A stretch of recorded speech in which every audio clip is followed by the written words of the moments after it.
pela provisão, pelo pão nosso de cada dia. Obrigado por tua fidelidade. Obrigado porque o amor venceu, Pai. Ouviram? Ele não está aqui, já ressuscitou. E essa é a nossa esperança, Pai.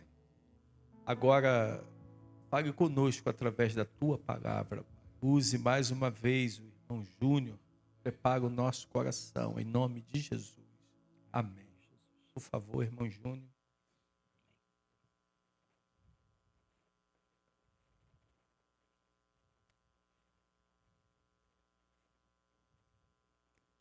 Graça e paz, irmãos. Cuidado na hora de vocês brincarem com o William. Ele apronta com a gente de vez em quando.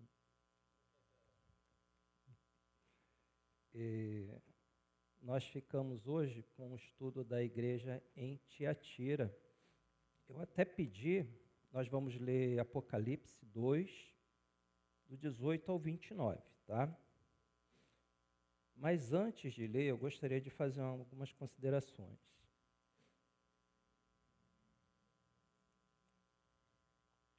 Eu até pedi para colocar Tiatira, um centro comercial, e está lá, né?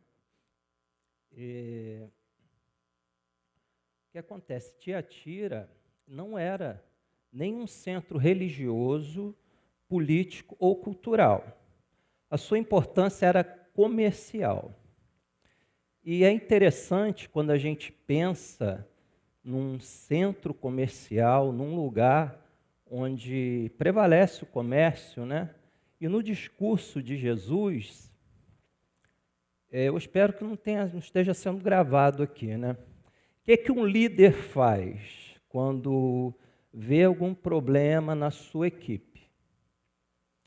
Ele vê algo grave, algo pontual, porém, o intuito dele é restaurar, é salvar, não é dispensar, né? O que ele faz? Ele aponta, em primeiro lugar, ele destaca as qualidades, chama a equipe, ele quer trabalhar aquela equipe, ele sabe o erro, ele sabe o que está acontecendo, mas ele quer salvar a equipe. E a outra coisa interessante que um líder faz é não apontar o erro de ninguém para não expor a pessoa.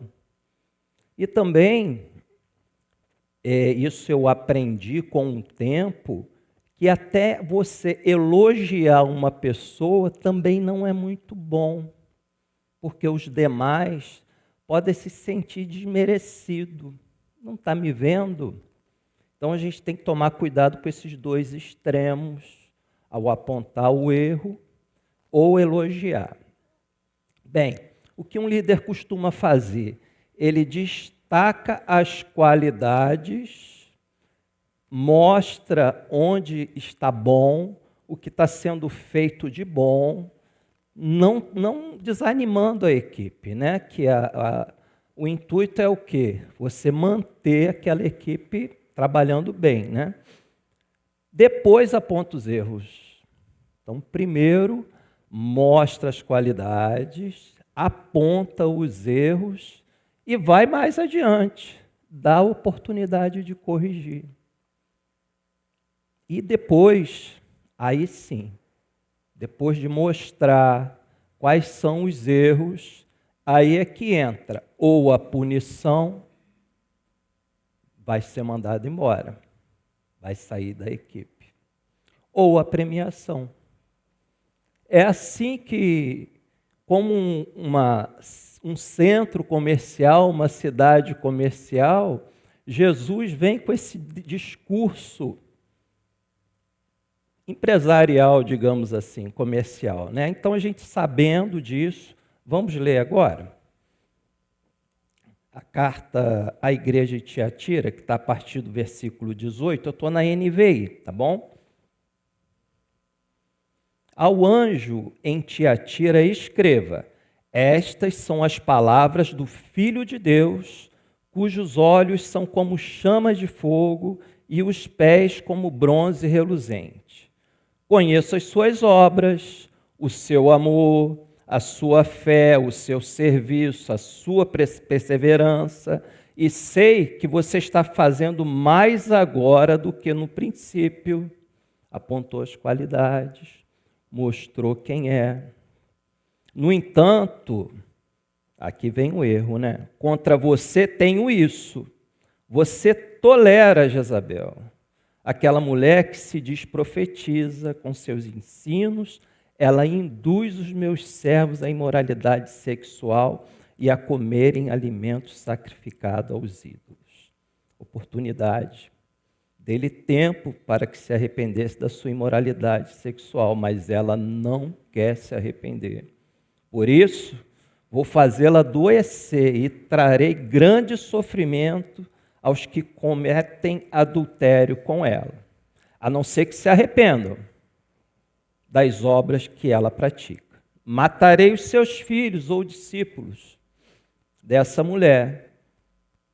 Aí é punição, né? Então todas as igrejas saberão que eu sou aquele que sonda mentes e corações e retribuirei a cada um de vocês de acordo com as suas obras. Recompensa aos demais que estão em Tiatira, a vocês que não seguem a doutrina dela e não aprenderam, como eles dizem, os profundos segredos de Satanás, digo, não porei outra carga sobre vocês. Então somente apeguem-se com firmeza ao que vocês têm, até que eu venha. Aquele que vencer e fizer a minha vontade até o fim, darei autoridade sobre as nações. Ele governará com cetro de ferro e as despedaçará como um vaso de barro. Eu lhe darei a mesma autoridade que recebi do meu Pai, também lhe darei a estrela da manhã. Aquele que tem ouvidos, ouça o que o Espírito diz às igrejas. Vamos orar? Pai, obrigado pela tua palavra. Que o Senhor fale conosco aos nossos corações, a tua igreja aqui estabelecida em Itaipu, que eu não seja um impedimento, Senhor, para aquilo que o Senhor quer falar aos nossos ouvidos, que os nossos ouvidos ouçam que o teu Espírito diz às igrejas. Amém, Senhor. Então, irmão, o contexto aqui, né, todos já sabem, já foi falado, João na ilha de Patmos. É interessante a gente pensar sobre isso, porque sempre quando a gente pensa em João na ilha de Patmos, né, fica, né, a gente pensa em ilha, de repente pensa num lugar paradisíaco, né? Mas o João não estava num lugar assim, né? O que significava estar em Patmos? Era um lugar de esquecimento e sofrimento indescritível. Uma colônia penal rochosa, árida, construída pelos cruéis discipuladores de Roma. Não era o lugar ideal, né? Para um idoso de 90 anos de idade viver, né? Ele convivia, naquele tempo, com os piores criminosos do Império Romano, um campo de trabalhos forçados. Ele não foi simplesmente mandado para lá, né? Que a gente lê, pensa que ele foi para lá. Não, ele estava num campo de trabalhos forçados, né? Convivia com os piores criminosos, né? Como eu já falei. E aí, a gente olhando assim, não parece que Deus tenha sido justo ao permitir que o apóstolo do amor fosse colocado ali, naquele lugar.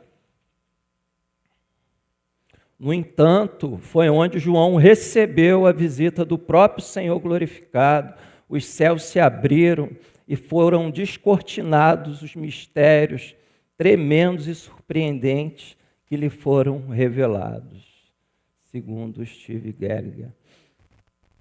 Então, no lugar totalmente fora de contexto, foi ali que o Senhor visitou João pessoalmente. Né? Assim como Paulo, né, na prisão, ele recebe a revelação e a carta chega até as igrejas e o Senhor, né, aparece glorificado para o próprio João. Né? Tiatira é a menor das cidades e essa é a maior carta. Estou vendo ali o tempo. Era uma rota de intercâmbio comercial E aqui é que entra essa questão da cidade comercial. Em Tiatira se comercializava lã, couro, linho, bronze, púrpura, e a gente vê em Atos 16, citar Tiatira, que Paulo vai, evangeliza quem? Lídia, né? Lá em Tiatira, e ali aparece, né, o nome de... E provavelmente, através da vida da Lídia, isso aí não tem nada que prove, não tem nada que diga, mas o evangelho chega até Tiatira e a igreja é fundada ali. E ali em Tiatira havia uns grêmios comerciais. Aqui é que está o problema. Grêmios comerciais é como se fosse hoje sindicatos. Havia ali os grêmios, o sindicato, digamos assim, né, dos fabricantes de lã, de linho, púrpura, bronze. E aqui é que está o problema. Porque a pessoa que, o crente dali de Tiatira, que era uma atividade predominante, tinha que ser comerciante. Não era uma cidade de cunho político, religioso. A sobrevivência ali era o comércio. E o problema estava nesses grêmios, nesse sindicato. Porque se você não aderisse, não fizesse parte de um sindicato desse, a sua subsistência do seu comércio era praticamente impossível. Ou seja, é como se fosse, digamos assim, hoje você ser obrigado a se filiar a algum sindicato para que você possa continuar com o seu comércio. Só que vai além. Ao se afiliar, ao fazer parte de um sindicato desse, cada sindicato havia uma entidade, um padroeiro ou uma padroeira. E havia reuniões mensais ali. E aqui é onde estava o problema. Porque para você ter o seu comércio, você deveria fazer parte de uma agremiação daquela, de um sindicato daquele, e tinha que participar daquelas reuniões mensais. E essas reuniões eram dedicadas à entidade, ao padroeiro ou à padroeira do sindicato. E ali havia, nessa festa, comidas oferecidas aos ídolos, aquele ídolo específico daquele sindicato. Aí a gente pode falar assim, poxa, mas Paulo falou lá em 1 Coríntios 8,4, que o ídolo não é nada, que o comer não está dizendo nada, porque eu sei quem eu sou, enfim, é todo aquele discurso de Paulo, e aí fala que se tiver algum incrédulo para a gente evitar de comer, só se tiver um incrédulo. O problema é você ir periodicamente num lugar onde você sabe que a comida é sacrificada e fazer parte daquilo. E não para por aí. A festa continua com bebida e, no final, a farra, a prostituição que acontecia em nome daquela divindade. Aqui estava o problema de Tiatira. Dentro da igreja, alguns membros faziam parte desse contexto, em participar dessas festas e continuar frequentando, estando inserido do corpo de Cristo, achando que está tudo bem. E lá no início, logo, né, Jesus se apresenta como o Filho de Deus, o próprio Deus, do versículo 18, e fala que os olhos dele são como olhos como fogo. O que Jesus está falando? Nada está oculto aos olhos dele. Nada. Não importa a gente estar aqui, frequentando a igreja, fazendo parte de tudo que a igreja faz, aparentemente tudo bem, mas Jesus sabe dos nossos pensamentos, dos nossos caminhos, e é isso que ele está falando aqui. Ele conhece todos os nossos caminhos e pensamentos, como diz lá em Salmo 139, né? Senhor, tu me sondas, me conhece, sabe de tudo, então não há nada que a gente possa esconder do Senhor. E fala que ele tem os pés como de bronze, né? Os pés como de bronze aponta força, proteção, armadura, como está lá em 1 Samuel 17, 38, justiça. Os utensílios do templo, alguns foram feitos de bronze, mas principalmente para purificação.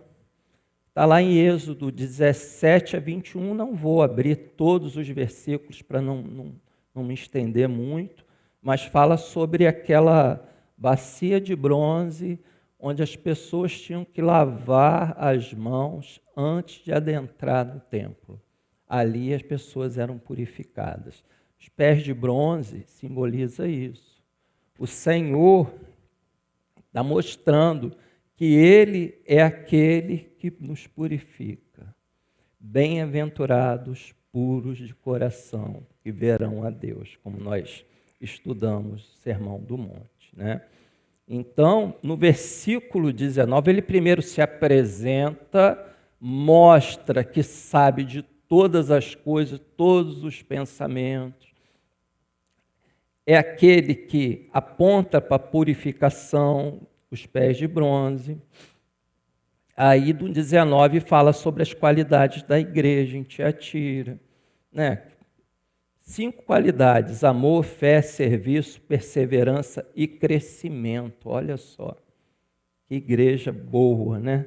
A igreja que pratica o amor, a maior das virtudes, a igreja cheia de fé, que é a confiança em Deus, né? Lá em Hebreus fala que sem fé é impossível agradar a Deus. É uma igreja que está apta a servir, né? O serviço está ali como uma das virtudes dela. Todos participam. É uma igreja que apresenta perseverança, passava pelas provas com firmeza, crescimento, progresso. Suas últimas obras eram maiores que as primeiras, diferente de Éfeso, que esqueceu seu primeiro amor. E é interessante que lá em 1 Coríntios, né, o apóstolo Paulo fala, né, que essas 3 virtudes permanecem: a fé, a esperança e o amor. A igreja em Tiatira tinha a fé e tinha o amor, né? A esperança, que é aguardar a vinda do Senhor, não aparece aqui. E do versículo 20, eu vou ler aqui só para a gente relembrar, que fala sobre o erro da igreja, né? O erro naquela igreja. No entanto, contra você eu tenho isso: você tolera Jezabel, aquela mulher que se diz profetiza, com seus ensinos ela induz os meus servos à imoralidade sexual e a comerem alimentos sacrificados a ídolos. Lembra o que eu falei? Sobre o costume daqueles sindicatos. E o problema está aqui na doutrina de Jezabel, nos ensinos de Jezabel, né? No original, eu pesquisei aqui essa palavra, com os seus ensinos, que é, vou tentar falar aqui, didasco, que é num outro sentido, esse ensino, fala assim, que é no sentido de tutor, aquele que dirige, que põe na mente. E é interessante a gente pensar com tutor. O tutor é aquele que aconselha, orienta, enquanto a pessoa ainda não tem autonomia. Ou seja, a Jezabel aqui, que não é aquela Jezabel do Antigo Testamento.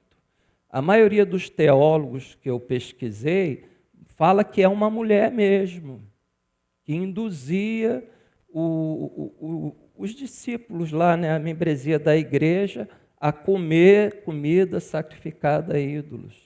Mas a gente tem certeza aqui de uma coisa: essa figura de Jezabel aqui é essa doutrina, esse falso ensino.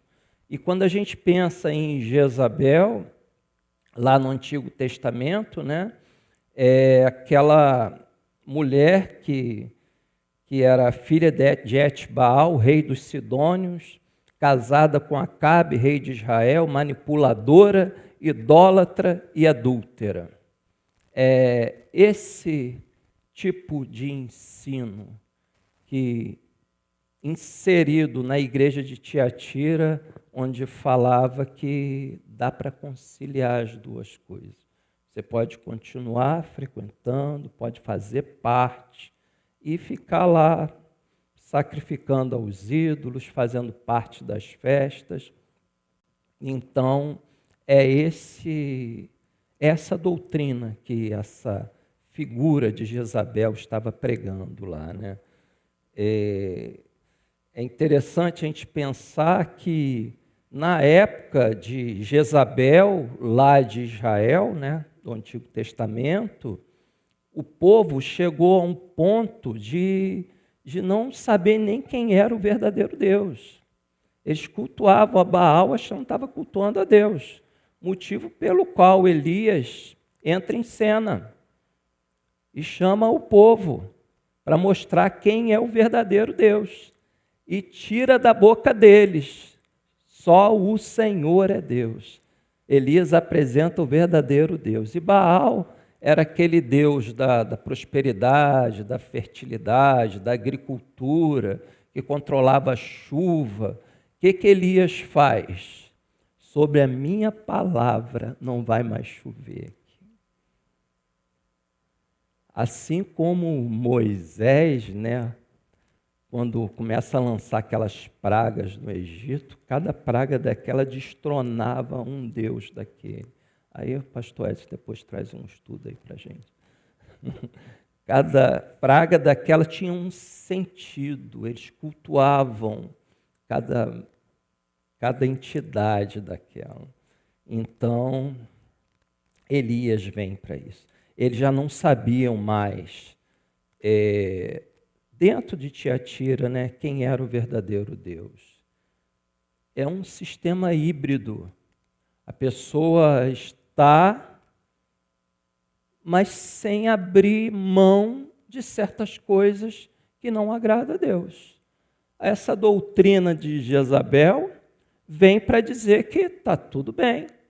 Você pode continuar e está tudo bem, né? E nesse livro, né, que é Contaminados pela Babilônia, Steve Gallagher vai falar uma coisa bem interessante sobre essa ação sutil de Satanás nas igrejas.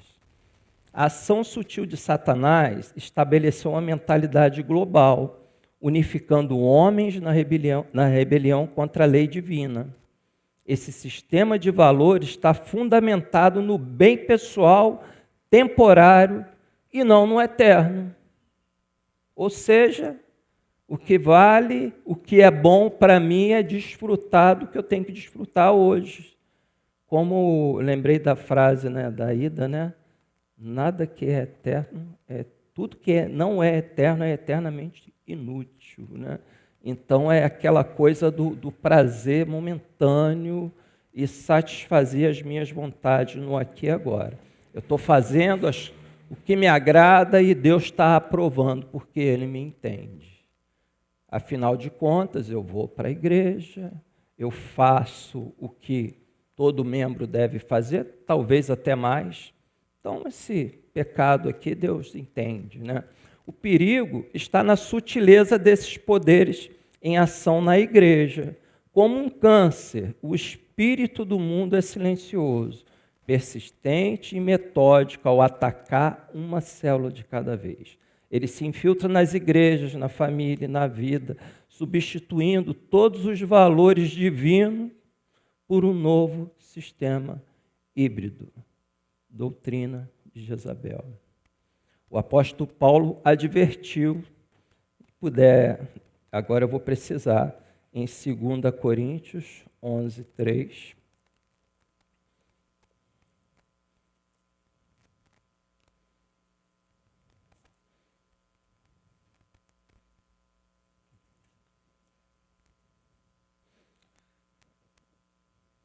O que receio e quero evitar é que, assim como a serpente enganou Eva com astúcia, a mente de vocês seja corrompida e se desvie da sua sincera e pura devoção a Cristo.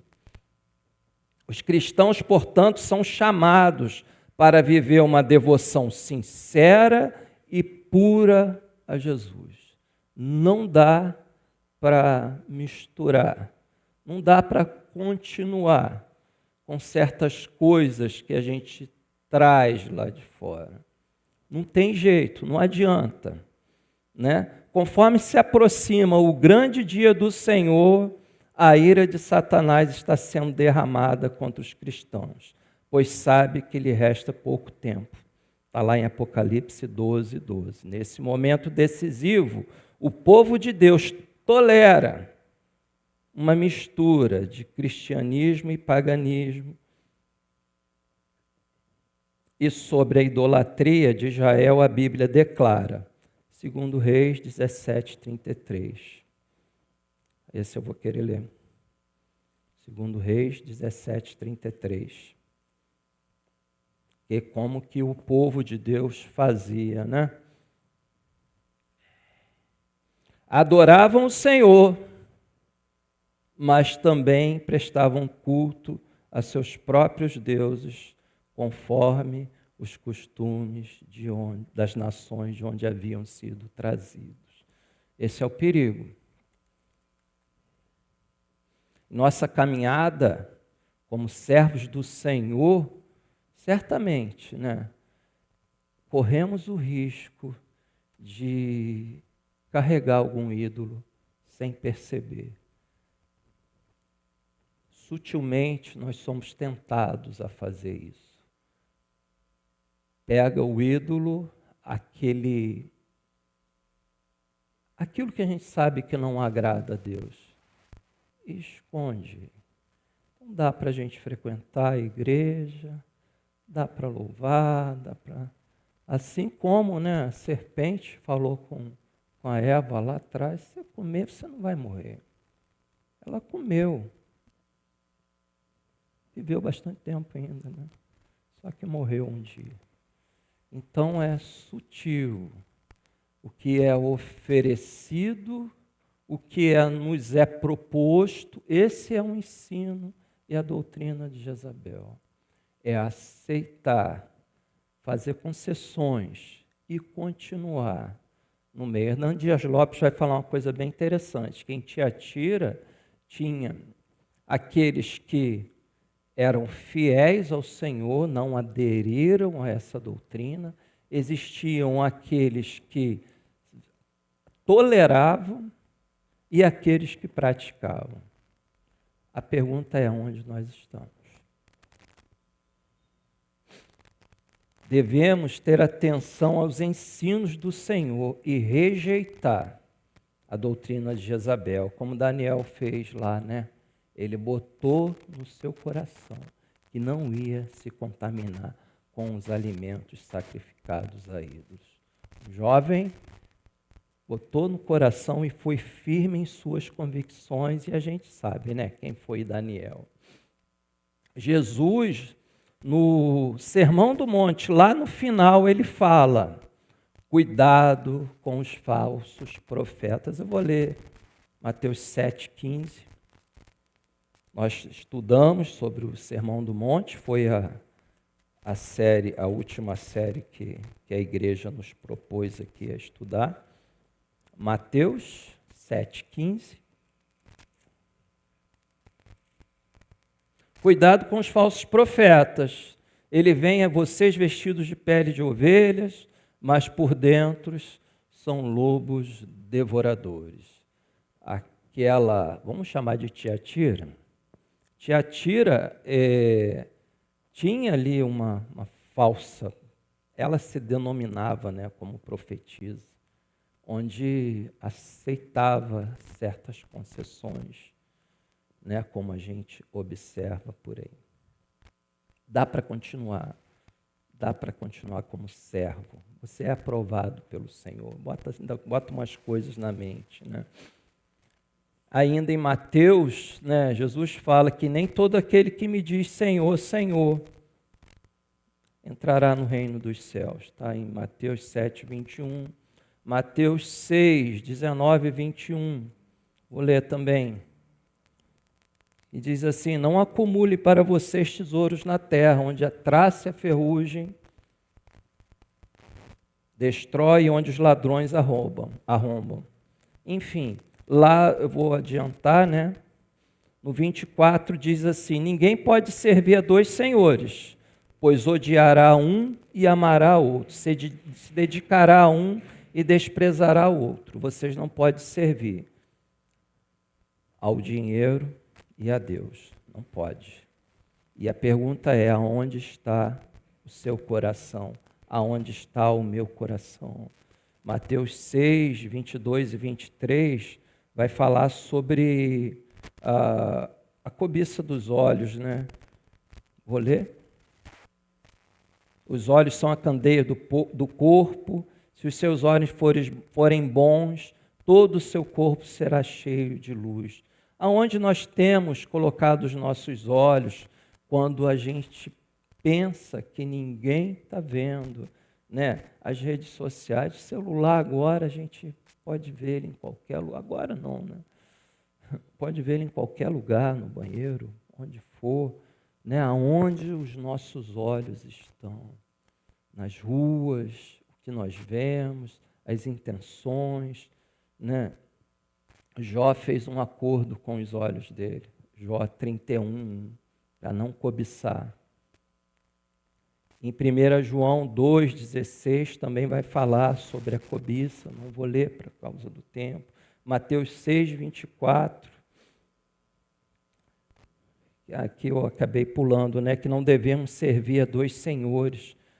E a questão de servir a dois senhores, fica a pergunta, né, no que nos dedicamos mais?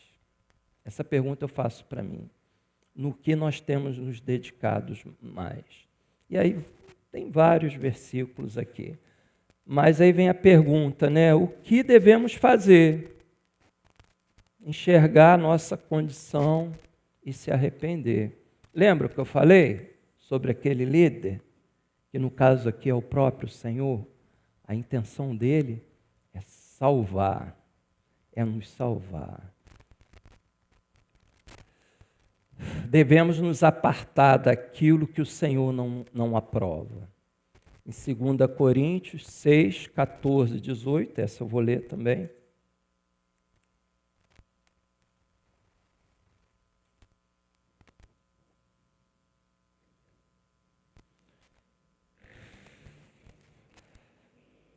Não se põe em julgo desigual com os descrentes, pois o que tem em comum a justiça com a maldade, comunhão tem a luz com as trevas, que harmonia entre Cristo e Belial, que há em comum entre o crente e o descrente, que acordo há entre o templo de Deus e os ídolos, pois somos santuários de Deus vivo. Como disse Deus, habitarei com eles, e entre eles andarei, serei o seu Deus, eles serão o meu povo. Portanto, saiam do meio deles, separem-se, diz o Senhor. Não toquem coisas impuras e eu os receberei. Serei seu pai e vocês serão meus filhos e minhas filhas, diz o Senhor Todo-Poderoso. Então, na nossa jornada, devemos sim prestar atenção com as nossas amizades. Tem situações que não dá para continuar mais, é lógico que nós não fomos chamados para nos separar e não, eles lá não. Nosso chamado é de evangelizar, de salvar. Devemos sim ter cuidado com as sociedades, com o trabalho. Tem trabalho que não convém. Não dá para continuar. Eu já trabalhei em alguns lugares que eu não voltaria a trabalhar hoje, com meus 55 anos de idade. Eu era jovem, não entendia bem o que estava acontecendo ali. Não que o trabalho e o negócio em si fosse algo que a gente olha assim e não dá. Mas as pessoas que estavam ali envolvidas era um negócio meio estranho. Eu era jovem, né? Aí o meu superior pegava assim a água assim, jogava pelo chão, tipo benzendo para o movimento vir. Tentava abrir o cofre, não conseguia, puxava o cigarro, dava uma baforada ali. Todo mundo ria, eu achava engraçado também. E o cofre abria. Eu achava engraçado aquilo. Jogava água no final do mês, o movimento batia a cota. Eu achava engraçado. Todo mundo ria, eu também ria, eu achava aquilo muito engraçado. E uma vez, eu, lá por trás, nos bastidores, conversando, ele era o meu superior, conversando com ele, e aquele mês estava muito difícil de bater a cota. Caramba, será que a gente vai conseguir? Não vai conseguir? Não vai. Aí eu falei, se Deus quiser, a gente vai conseguir. Ele falou com todas as letras, pastor Edson, você acha que isso aqui é coisa de Deus? Isso é do diabo. Mas falou com todas as letras, sem... Não falou só isso é coisa de Deus, não. Não ficou só no ar, você acha que isso é coisa. Eu fiquei assim, choque, não sabia se ria, se eu achava engraçado. Mas tem lugares que a gente vai passar e que não vai agradar ao Senhor. E aí, para a gente concluir, temos que fazer nessa jornada nossa que sutilmente, né, Satanás vai botar um ídolozinho aqui no nosso bolso e a gente vai continuar a jornada achando que está tudo bem. Temos que fazer lá, quando não vou ler todos, né? Em Josué 24 e 23, quando Josué convoca o povo e fala, eu e minha casa serviremos ao Senhor, vocês decidem hoje o que vocês querem. O povo joga fora os seus ídolos. Um povo de Deus, com a terra conquistada, teve que jogar os ídolos fora, cara. Estava lá. Josué 24, 23, se vocês quiserem ler. Em Gênesis 35, de 2 a 5, a família de Jacó teve que enterrar os ídolos na grande árvore. E é isso que o Senhor nos chama a fazer. Nos avaliar o que tem ali no oculto, que Ele sabe de todas as coisas. E a intenção dele, como eu falei, é salvar. E para aqueles que se preocupam com as conquistas aqui da terra, em Tiatira, uma cidade comercial, né? Jesus, lá no versículo 26 a 27, ele mostra qual é o maior tesouro, a maior conquista que qualquer pessoa, qualquer ser humano pode ter. Versículo 28, ele diz, eu lhe darei a mesma autoridade que recebi no meu Pai. Também lhe darei a estrela da manhã. Jesus está dando muito mais do que tudo aquilo que a gente precisa. Ele está dando a si próprio. Aliás, ele já se deu a si próprio, cada um de nós. É a nossa maior conquista. Lá em Mateus, né, 13, do 45 ao 46, Jesus vai contar a parábola da pérola de grande valor. Fala sobre o comerciante que correu atrás, que estava procurando riquezas. De repente, é apresentado para ele a pérola de grande valor. Jesus fala que ele pega tudo que ele tem, vende tudo, se desfaz de tudo, por causa da pérola de grande valor, aonde vale a pena a gente investir o nosso tempo, aonde vale a pena a gente servir, é esse tesouro que ele nos apresenta, o próprio Senhor. Amém? Que o Senhor nos constranja a nos arrepender, a nos avaliar. O Senhor falou muito comigo nesses dias, no estudo dessa carta, fez eu me avaliar em muitas coisas, que a gente possa encontrar esse tesouro, essa pérola de grande valor, onde vale a pena pegar aquilo tudo, aquela bagagem toda, e entregar a nossa vida a Ele. Amém? Vamos orar? Então vou orar aqui, mas vou pedir para que cada um ore, entregando ao Senhor coração.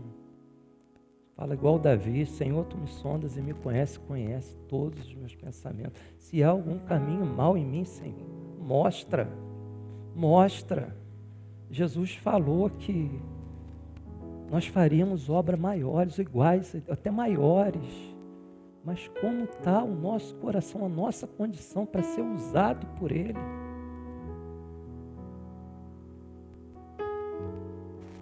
Amém? Vamos orar, Pai.